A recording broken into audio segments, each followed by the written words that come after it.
All right, DeMeco Ryans speaks live from the Combine. Cody Stoots is there. I'll be there tomorrow. Biggest takeaways from DeMeco Ryans. I thought some stuff stuck out. What were your biggest takeaways from what the head coach had to say as the NFL Combine has officially begun? Well, it continues to be that they felt like they had a bunch of really good coaches, and they had two coaches that weren't really good. And so those guys are out. The new guys are in. And the holdovers get an opportunity to prove just how good they are. And I didn't expect DeMeco Ryans to spend as much time as he did sort of specifically addressing a couple of different positions that he did. But it's positions, one, that you would expect DeMeco Ryans to talk about, and the other that fans will be excited to hear him talk about. And we've talked about it for weeks, and we were talking about it in the regular season, wide receiver, defensive line.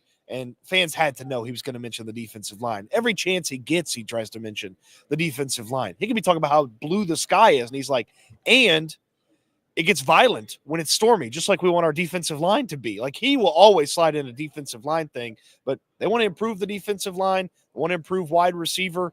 But I was fascinated by just hey, we got a lot of good coaches, and that's why they're still here.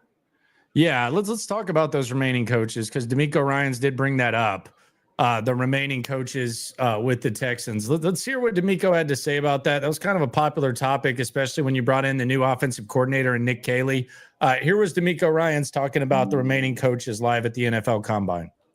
The staffing, I feel like we had a lot of good coaches on our staff. It was just a matter of us just all getting on the same page, being organized, making sure communication is great amongst everyone. I feel like our guys did a good job. It's just how can we find ways to get a little bit better. I didn't feel I needed to get rid of everyone on our staff because I feel like we had really good coaches. Yeah, I don't know how to measure that. I don't know how to combat that. Like, he's, when you start talking about communication, when you start talking about all those things, I mean, we can judge what we saw on the field and we can judge how players performed, but I mean, this is basically something that he would probably, or should, I don't want to say he does, he should have a good enough grasp to where he can make the best decision possible. So as far as just like passionately pounding the table and saying, they should have completely overhauled the coaches or whatever, I don't know what the dynamic was between Popovich and Stroud. I don't know how much they blame the coaching on. I don't know how much untapped potentially he thinks that some of these coaches have. So I don't, I don't knock it. And I'll say this, like, you look at some of the coaches like Ben Johnson. Ben Johnson was on the Lions staff for a long time before he developed into the most highly touted head coach this year. So he was part of some really shitty teams. Yeah. And he stayed, he grew as a coach. His role got expanded from, pass game coordinator to offensive coordinator and tight end coach and all the stuff that he had to do. So, like, there seems to be a notion that you just need a complete overhaul, but there's a lot of examples of guys who've hung around on bad football teams and really even bad sides of the ball, like the Lions. Ben Johnson was an offensive coach. The Lions offense was awful. They kept him around and they developed him and they saw something, they figured it out. And that's just one of many examples. So I'm not going to sit here and pound the table for DeMeco and say, well, he knows better than anybody. He should know better than anybody. And he has the access to know better than anybody. But I don't really just like completely push back on keeping some of these guys around. And a lot of these coaches do have something that they can hang their hat on that was a positive. It's not like it's been all bad and they're just getting to survive after they've been really bad coaches. Gerard Johnson was the quarterback's coach in 2023 when CJ Stroud's the offensive rookie of the year. Ben McDaniels has been the wide receivers coach for a long time. Nico Collins, it finally clicks for him. However much credit you want to give Ben McDaniels that. Cole Popovich, he was a part of the offensive line room when they were mixing and matching and doing whatever they could and finally hit their stride in 2023 and had some moments and some sections of the season where they were successful. Like, it's not like all these guys have just no history of success. Like, there are some positives. They made no position coach changes from people outside the building. Now, obviously, the change they made at a position coach from an assistant offensive line coach, Cole Popovich, getting promoted, Nick Caley knows him and coached with him in New England. But to not change any other coaches, like, it does feel like a little bit of a risk, and it is curious. Was that done? Like, would every offensive coordinator candidate have been required to keep these guys? It very much feels like that might have been a prerequisite for some of the candidates, maybe all the candidates, is keeping a lot of these coaches. Yeah, you don't know what the dynamic was. You don't know whose idea it was. And you never really know. But I just go back to the Ben Johnson example. He was on Matt Patricia's staff, and he ended up kind of hanging over and stuff. And not like Dan Campbell's first run at things was real good either. Like, yeah. So I don't have like a passionate take. I will say this is a DeMeco thing. Whether you trust him or not, that's up to you. I don't have any like context clues to say whether or not, like, we can judge an offensive coordinator relatively easily, just based on the way he calls plays and the feel that he shows. But like an assistant offensive line coach, I have no idea. Like, I don't know what the dynamic was or anything like that. So I don't, quarterback coach, I would think probably not the best work, but how much of that was offensive coordinator? It is kind of a blame Bobby Hope thing, which we've talked about for a while. The thing with the quarterback coaches, how good was 2023? How much credit does he get for that? How bad was 2024? How much blame does he get for that? Like, if you're assigning blame, like, how much are you placing on Bobby Slowick, Chris Strausser? And that's kind of been one of the things that I've harped on in this offseason is it doesn't feel to me like it was simply two guys were really bad at their job and they made everybody else bad. Like, there's more to it. And we'll see. They haven't had the opportunity to change out these offensive linemen, to add to the offensive line room yet. Like, that's going to be another sign and another signal about, hey, like, it wasn't just Bobby Slowick and Chris Strausser. It was also Shaq Mason. It was also, we have guys in here now to push Titus Howard at left guard. We have guys in here to push Patterson and Scruggs at center. We have a guy to push whatever we add at right guard. Like, that to me would further signify that they understand how bad it got outside of the coaching in 2024. Wholesale changes. That was something that DeMeco Ryans was asked about. Let's hear what DeMeco had to say live at the NFL Combine. Cody Stoots on the scene. I'll be there tomorrow. What about these wholesale changes that we often hear about? Here's DeMeco Ryans talking about that.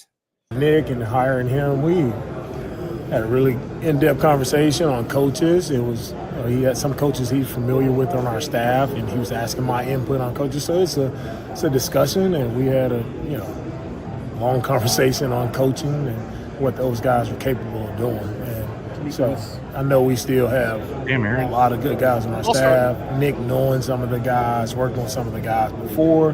There was benefits to that. Just the ease of transition, communication. I think it's just going to be a seamless transition for us. Damn, Aaron, going quick. Wasn't listening to what he was saying. Shout out to A-Dub. He's a big fan of Larry Tunsil, my dad. Yes, he is. Big fan. So yeah, seamless transition, Landry.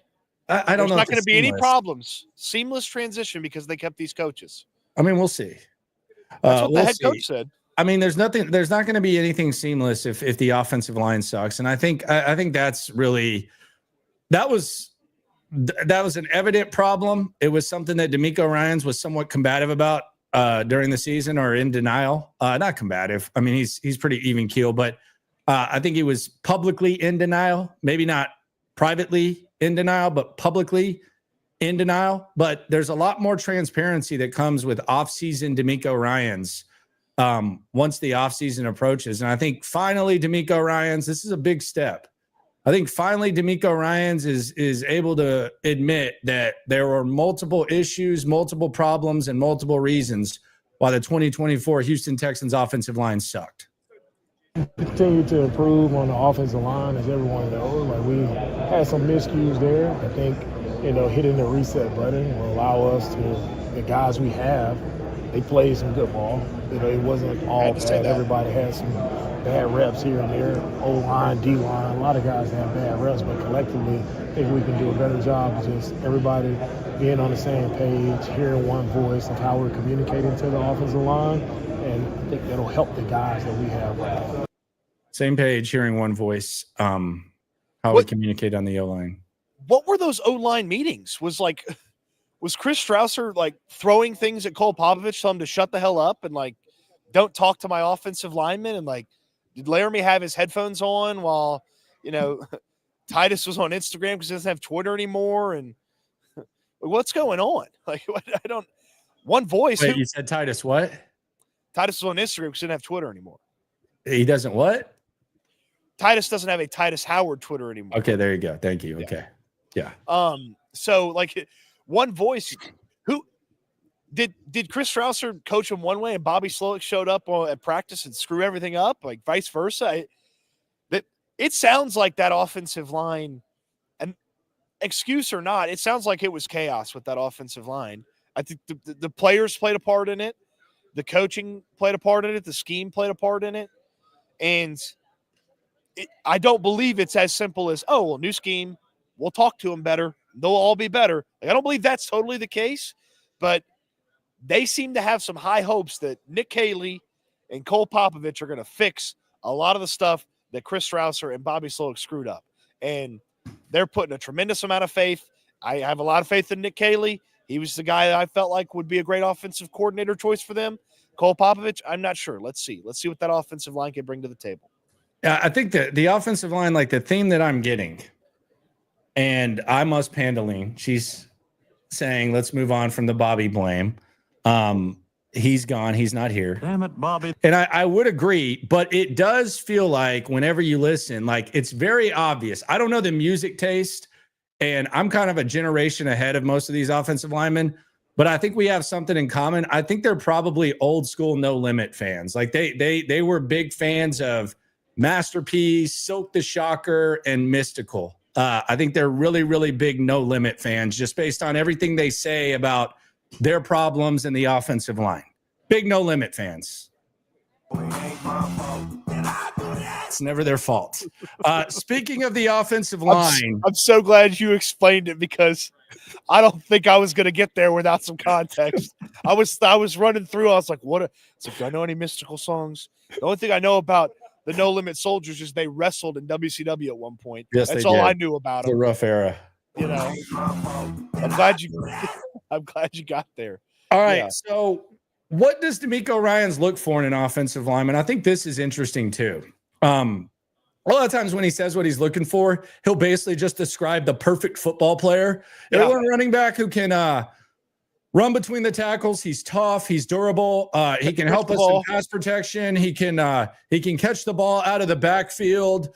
He knows how to. He knows the entire playbook.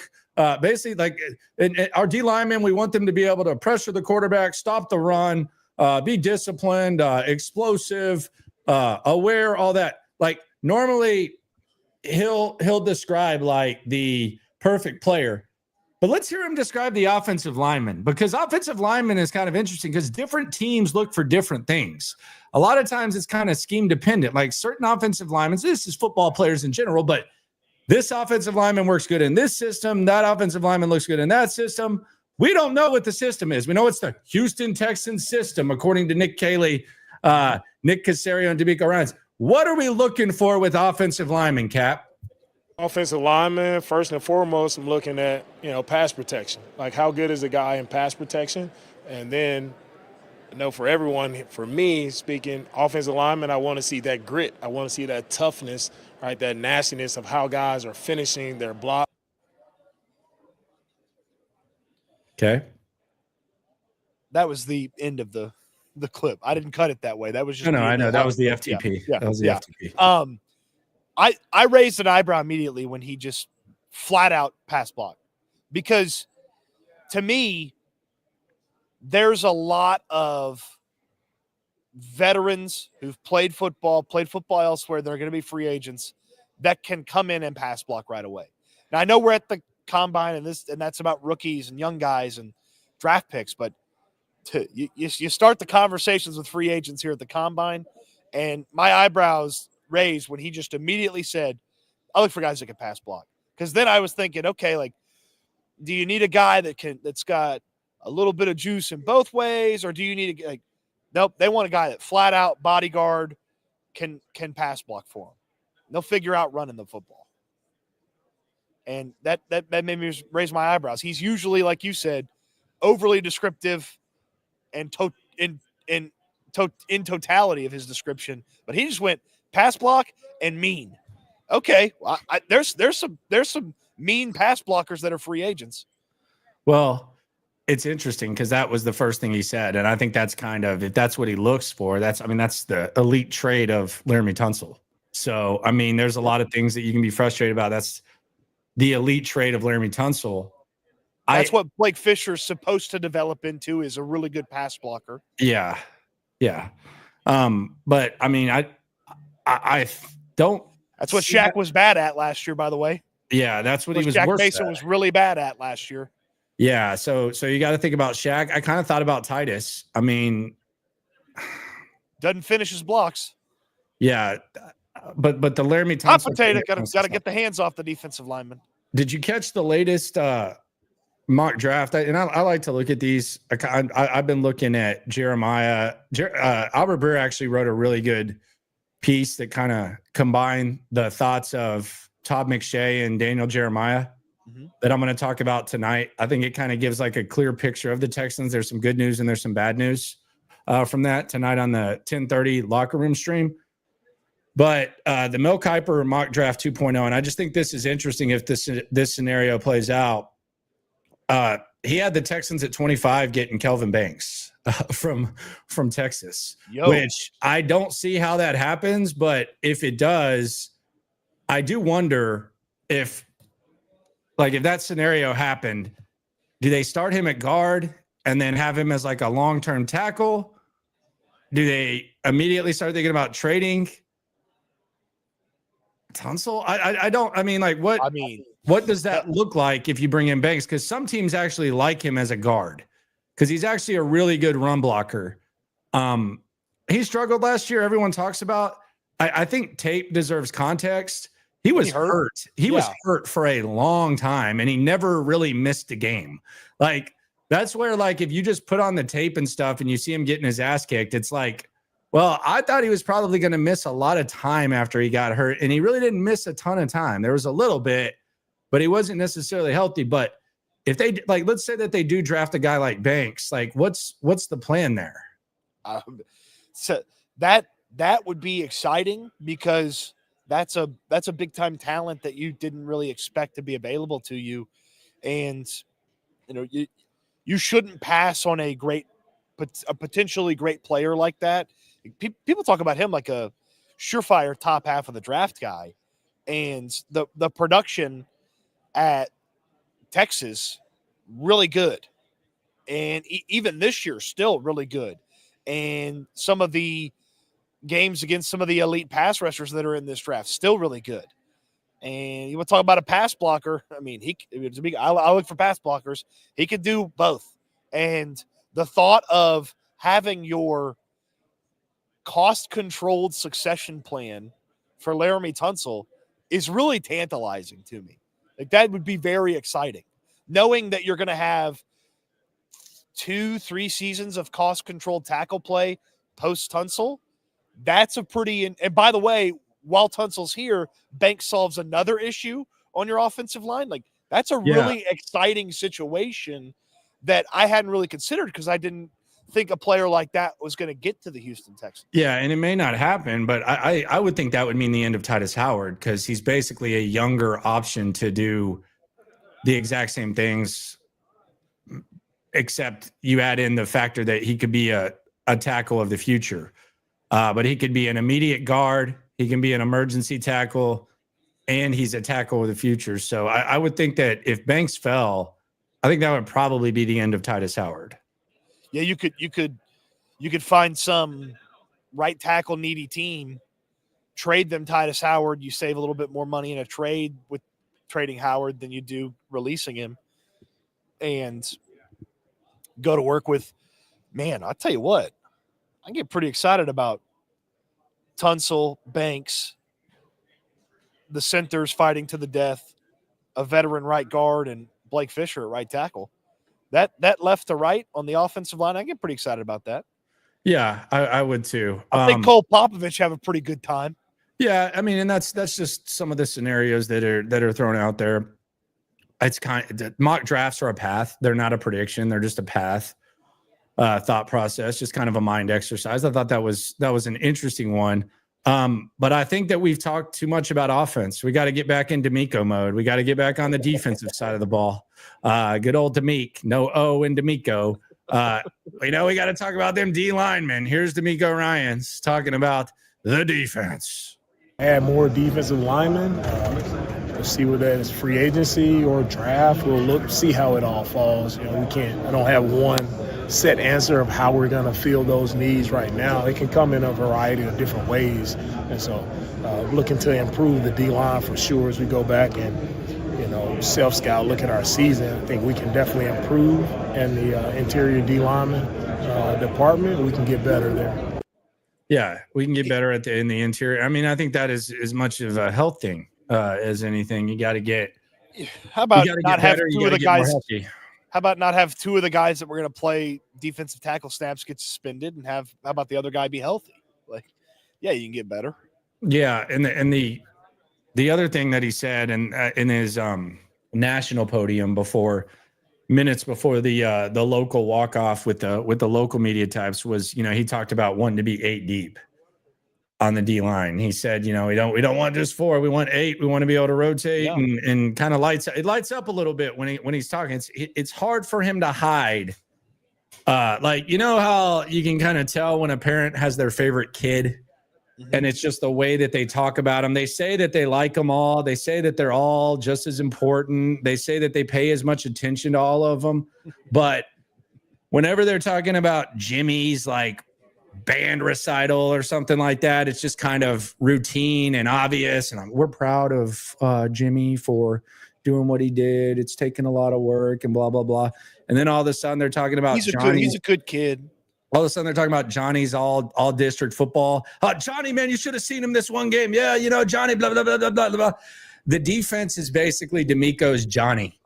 He can't hide the joy. He does a good job of hiding things, or he does a good job of not saying too much at the podium, which can be a necessary or unnecessary skill depending on how you look at it. But he does not possess a very good poker face when it comes to him talking about the offense versus the defense. Yeah, he loves that defensive line. They carried there was one point, I think they had 10 defensive linemen at one point this year. They were putting, poor Jerry Hughes somehow survived all year. Kurt Hinish, there was never I don't know how he was on the team the whole time. Yeah, they had Jerry Hughes and Kurt Hinish as healthy scratches at the end. And then they still had 8 guys. They had a ton of dudes on that defensive line. And I'll be intrigued to see how that changes, because you've got Will Anderson and you've got Daniil Hunter. You've got Tim Settle and Tommy Togiai, and Dylan Horton is a rotational player. I don't know how much you can count on him, but he's a rotational player.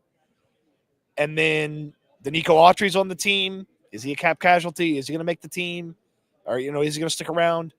And what do you do? Are they going to spend free agency money? Are they going to try to get another Derek Barnett-esque bargain? Are they going to use money to invest in defensive tackle? It's a really deep defensive tackle draft. If a guy's there at 25, do they love that guy? They feel like they have to have that guy. That Michigan's Kenneth Grant, still ascending as a player, but also very good now. Could they just fall in love with him and he be the pick in 25? It's wow, they are already good on defense, and they're getting even better. The Super Bowl, you don't want to use one game to create a way that you operate or even a narrative, but the Eagles just constantly throwing bodies at Patrick Mahomes that entire game from all over the defensive line. Just got to imagine that's DeMeco's perfect day. I'm just going to constantly throw bodies at this opposing offensive line. We're eventually going to get home. Yeah, and I mean, you can say that about both Chiefs L's in the Super Bowl. That was the problem. I mean, that was their main problem and why they lost. We know why you're here. We'll get to that in a second. DeMeco did talk about it. We'll tell you what it is coming up. Cody Stoots live at the Combine. I'll be there as well. It is SNL, Landry Locker, Cody Stoots with you. We appreciate everyone for supporting the show in a very short time. 65,000 hours of watch time in the first 2 months, as well as 3,000 plus subscriptions. So if you're new here, be sure to subscribe. Be sure to subscribe to our personal channels as well. Yep. But much appreciation for that. Let's swarm the super chat, and then we know why you're here. He talked about it. We'll react. Swarm. All right. Andreas asks, one side of the ball played the exact same in 24, and the other side of the ball made a little jump for 25. Which situation would have the best outcome? All right. Let's sound this out for me. One side of the ball played the exact same in 24, and the other side of the ball made a little jump for 25, which, okay, I see. If the defense plays the way they did last year, I think you're in good shape. If the defense, if the offense takes a little jump and the defense is the same, I mean, AFC Championship game, right? Here's my thing, man. You've said that a lot now. They were a quarter away with a piss poor offense. So if the offense took a little jump and the defense was the same, wouldn't they be further? Depends how everybody else does. Depends about the luck. I don't know. There's a lot of stuff. I don't know. I like it. I like it. I support your support. I'm just applying logic to an illogical situation. Here's my thing. What's your thing? Don't show me your thing. Now you're being weird. Just tell me your thing. My thing is this. The offense has to be better. It's a non-negotiable. You can't perform offensively the way you did last year. If you did, we got serious problems next year. Yeah. With that said, while the defense would be good if they perform the same next year, I just find that I think that would be disappointing given how young this core is and how much better I think all of these guys can get. I think Derek Stingley can be the exact same. He's still going to be one of the best corners in the league. He insisted to me that he can get better. Okay. I think Will Anderson's best football is ahead very clearly. Mm-hmm. I think Kalen Bullock's best football is ahead. Daniel Hunter said he's going to be better next year because he knows exactly how to attack the system. Yeah, so that's kind of the thing is you would say the offense, but it's hard for me to imagine this defense not being really, really, really, really, really, really, really good next year. Mm-hmm. So what? We're having not a lot of fun if the defense gets better and the offense stays the same. First time I've caught you live. Pleasure to join you from the UK. Shout out to the UK. Other world ambience. Thank you for checking in. Big balls on my team. Okay. Cody, have you talked to any athletes over there? That's Thursday and Friday is when the prospects will begin talking. Wednesday as well. Yep. Little trench action tomorrow. Little trench action. Offensive skill players Thursday, Friday. I might be standing next to DeMeco Ryans as we talk to a bunch of defensive linemen. That's how much he likes defensive linemen. I might see him in the scrum talking to Michigan's Kenneth Grant. Like, do you like humidity? Would you be okay in Houston? Would you like to go play on a field where you were very successful one time? All right. Daniel has a hypothetical. He says, I know it's highly unlikely, but Genty or Ibuka, if for some reason they're both there at 25. Ashton Genty, the Boise State running back, the one of the most talented players in this draft. Although, I mean, the question's not what do you do if they're both there? It's pick between the two. I wonder if Genty's there, if you could get like a pretty significant trade up from somebody. Yeah, you probably. I mean, that's the area where you can get a trade up from somebody. The problem is the team that you're trading with might be a team that's really good. Yeah. Hence, last year when Buffalo traded with Kansas City and gave them Xavier Worthy, That's kind of that type of area. We saw Lamar Jackson at the end of the first round where Baltimore made the trade with Philly, I think it was. Yeah, it was Philly, right? Yeah, Philly. Yeah. The kid out of North Carolina is getting a lot of love, though, to where there's talk. Amarion Hampton. That, I mean, if he's there, I know that Genty's the guy that we're used to, but Amarion Hampton is getting a lot of love as somebody who might be better than Genty and might be someone that you need to think about taking in that first round. Most draft nicks believe that Hampton would be the number one guy on most years. It just is not. He's not the number one guy this year because of Genty. Yeah, he's more complete. There's a lot of talk about Genty's receiving not being up to par. Well, you know what? Hampton's getting a lot of love. John Harris told me one time about Amarion Hampton. He said his initial just kind of look through on him. He's like, I think he's like a Joe Mixon clone. And I was like, okay, well, having two Joe Mixons would be really fun. That's always my least favorite thing is where you start talking about running backs and it's like, well, he's kind of the same thing as that guy. And it's like, all right, cool. Like we can figure that out. Like it's like, well, yeah, he's a little too much like Adrian Peterson. So we gotta, you can't have two of those. You gotta, it's like, well, we'll figure it out. Like if they get two Joe Mixons, I'll take it. But yeah, Hampton might be a guy to keep an eye on that they could very much fall in love with. And then the backs out of Ohio State are interesting. They're two conflicting guys. DeMeco did say that he wants he would love to have a Jahmyr Gibbs. Yeah, there's not a lot of Jahmyr Gibbs, though, he said, Ohio State, I mean, Henderson, he's not quite good. I mean, I don't think he was as explosive, but he can hit a home run every time he touches the ball. I think Jaden Blue too, but he's a day 2 guy. I mean, it's not a day 3 thing. Jaden Blue is going to be a day 2 guy. Yeah. If you want to figure that out. So we're talking about offense. We know where the Texans' biggest need is. Offensive line sucks. We agree. Yep. But wide receiver is very thin, very, very, very thin. And DeMeco Ryans was asked about that. Here's what the coach had to say about what you came here for. Steph on our team. We'll see how things work out with him. Steph, he brought, you talk about energy, you talk about leadership, he brought a lot to our team. So it hurt us down the stretch not having Steph, not having Tank.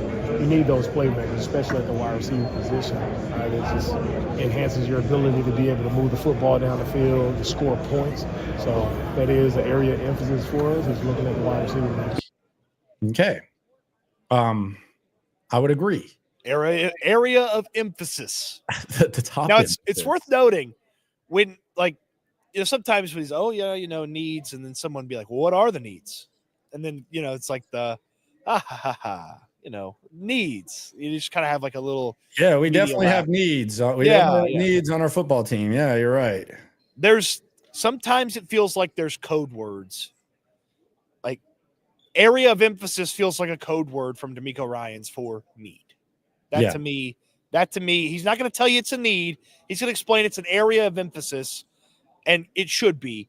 They've got to get guys at wide receiver. Yes.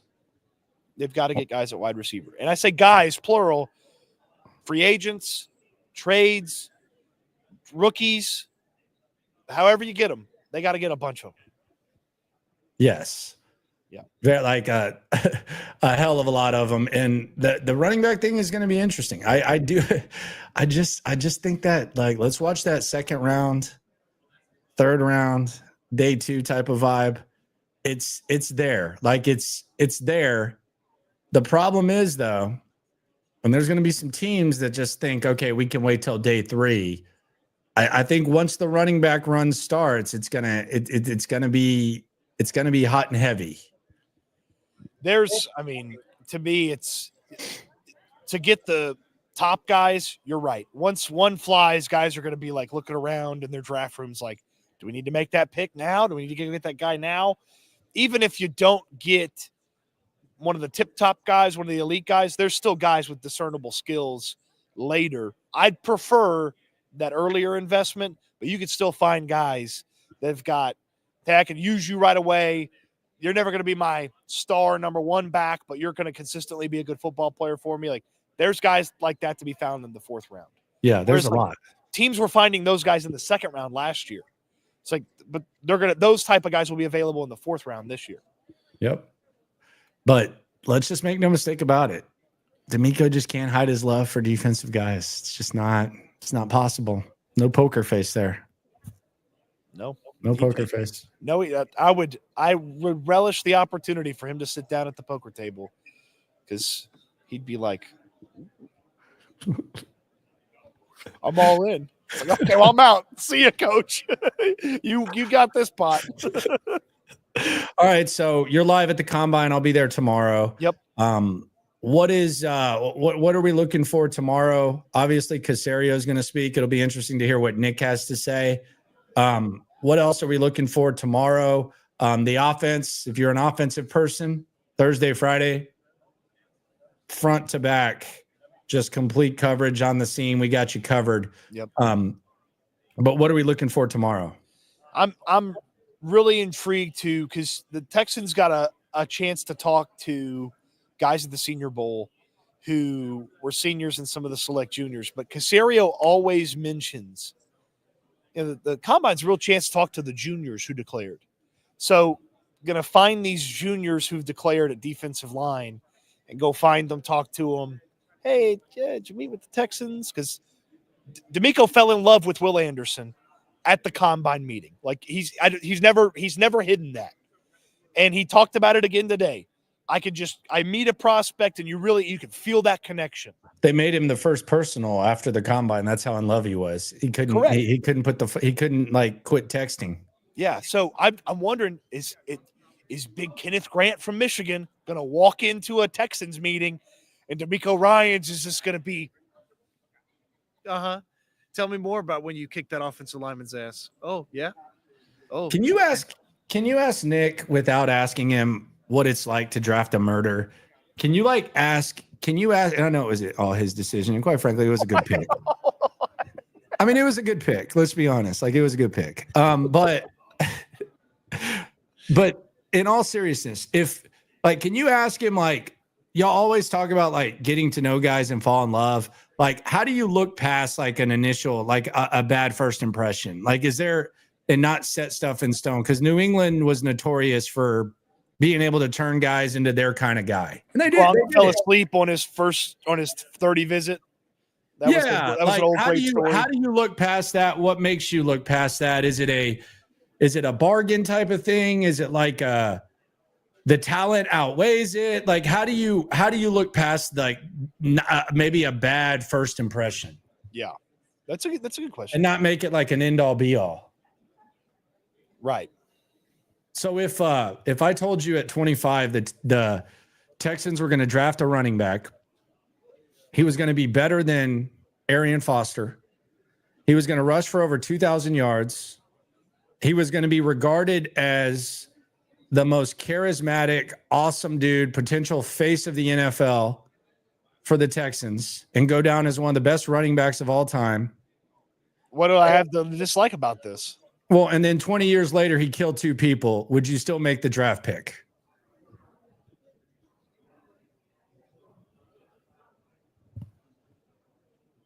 I heard this hypothetical. I don't think it's a bad hypothetical. So, OJ. So I get OJ 2.0. I didn't say any names. You're throwing names out there. That was just a hypothetical. But I know he's going to do it. Yes, you know he's going to do it. It's going to be 20 years after he's with your organization. Well, someone else. But he's going to go down as one of the best players of all time. Is there going to be a lack of evidence in his trial to where maybe I could convince myself that he didn't do it? Perhaps. Do you make the pick? With the 25th pick of the 2025 in the draft, are you taking that running back? Are you taking that running back? Yes or no? Well, it's like the neighbor that always on the news. It's like, he was such a nice guy. Like the neighbor, when the guy next door ended up being a murderer, It's like John Wayne Gacy was a clown at children's birthday parties. Would those people still hire him to be a clown? I don't know. He was a pretty good clown. Yeah, now you're just making this weird. I was just asking if you would take a good running back. Now I'm weirded out. Never mind. You just ruined the experience. Never mind. I said I'd pick him. Okay, so there you go. Yeah. So ask Caserio that. Would you have drafted OJ if you knew? If you knew, I mean, you want me to start a Lyle Collins rumor? You remember a couple years ago when he was like allegedly involved in his murder? His girlfriend Throatzilla? Yeah. No, that wasn't his girlfriend. That was a girl that he didn't pay for services. Her name was Throatzilla. But Lyle Collins was like connected to some girl. She died. They couldn't get his phone. They found out it wasn't him. He went undrafted, and then the Cowboys got him. Yeah, he's pretty darn good. And then, injuries caught up with him. But Yep. Yeah. Jerome asked, so you're taking the pick, right? Yeah. Okay, there you go. All right. Good pick, man. You told me there'd be evidence that could maybe convince me it wasn't him. Good pick. All right. Appreciate everyone for coming through. Subscribe, like, right along. Always remember, when it comes to this Texan stuff, we're all in it together. Eat good, sleep good, be good. We'll talk Texans again soon. Thanks for watching, everybody.